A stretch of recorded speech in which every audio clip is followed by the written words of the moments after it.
Hello friends, તમારું સ્વાગત છે અમારી ચેનલ સિમ્પલ ગુજરાતી રસોઈમાં।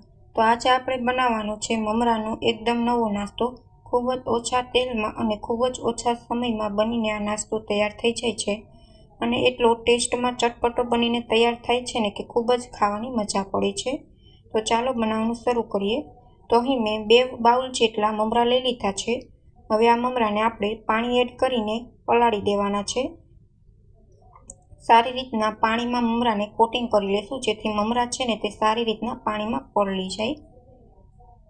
જો મારી આ રીતથી તમે નાસ્તો બનાવશો ને તો વારંવાર આ જ નાસ્તો બનાવવાની ડિમાન્ડ થશે, એટલો ટેસ્ટમાં સરસ બનીને તૈયાર થાય છે।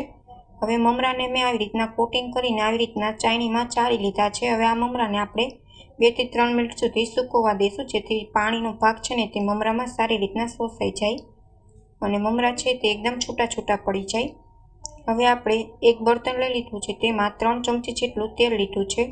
હવે તેલ ગરમ થઈ ગયું છે। હવે તેમાં અડધી ચમચી જેટલી રાઈ, 6-7 મીઠા લીમડાના પાન, અડધી ચમચી હિંગ, અડધી ચમચી હળદર અને અડધી ચમચી જેટલો ગરમ મસાલો એડ કરી દઈશું। હવે અહીં મેં તીખા મરચાં કાપી લીધા છે, તે એડ કરી દઈશું। અહીં તીખું મરચું હતું એટલે મેં એક જ એડ કર્યું છે। હવે મરચું તેલમાં સારી રીતના સતળાઈ ગયું છે। હવે અહીં મેં 2 કાંદા સુધારેલ છે, તે એડ કરી દઈશું। જો તમે કાંદા ન ખાતા હોય તો તમે સ્કીપ પણ કરી શકો છો।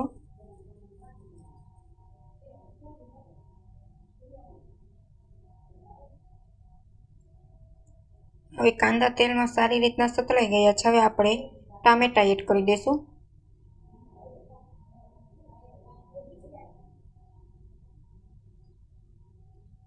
હવે સારી રીતના ગ્રેવીને આપણે તેલમાં સાતરી લેશું અને ગેસની ફ્લેમ એકદમ લો રાખશું, જેથી ગ્રેવી છે તે આપણી સારી રીતના સતળાઈ છે અને નીચે બેસે પણ નહીં।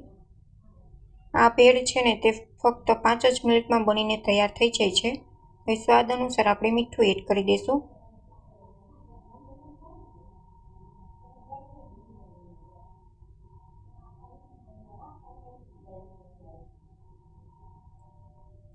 હવે સારી રીતના ગ્રેવી છે તે આપણી સતળાઈ ગઈ છે। હવે 1 ચમચી જેટલું લાલ મરચું પાવડર એડ કરી દઈશું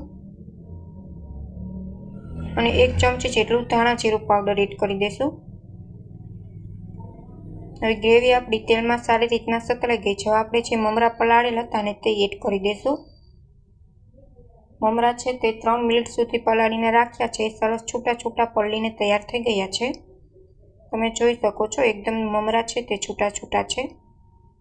હવે આપણે ગ્રેવીમાં મમરાને સારી રીતના મિક્સ કરી લેશું।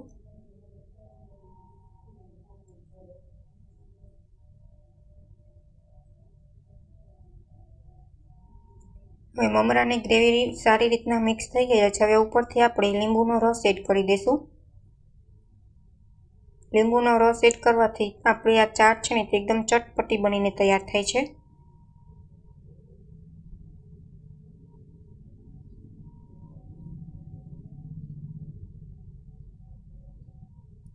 અને ઉપરથી આપણે ફ્રેશ ધાણા ભાજી એડ કરી દઈશું।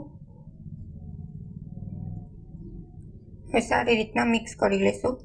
તો આપણી મમરાની ચાટ છે ને તે ફક્ત 5 જ મિનિટમાં ઇન્સ્ટન્ટ બનીને તૈયાર થઈ ગઈ છે અને ખાવામાં એટલી ટેસ્ટમાં બેસ્ટ બને છે ને કે વાત જ પૂછોમાં। હવે આપણે એક ડીશમાં લઈને તેને સર્વ કરી લેશું।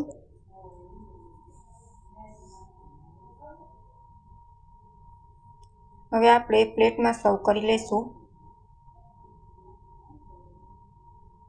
હવે ઉપરથી આપણે ફ્રેશ ધાણા એડ કરી દઈશું। તમે ઉપરથી સેવ અને દાડમના દાણા પણ એડ કરી શકો છો, પણ અત્યારે મારી પાસે નથી એટલે મેં સ્કીપ કર્યા છે।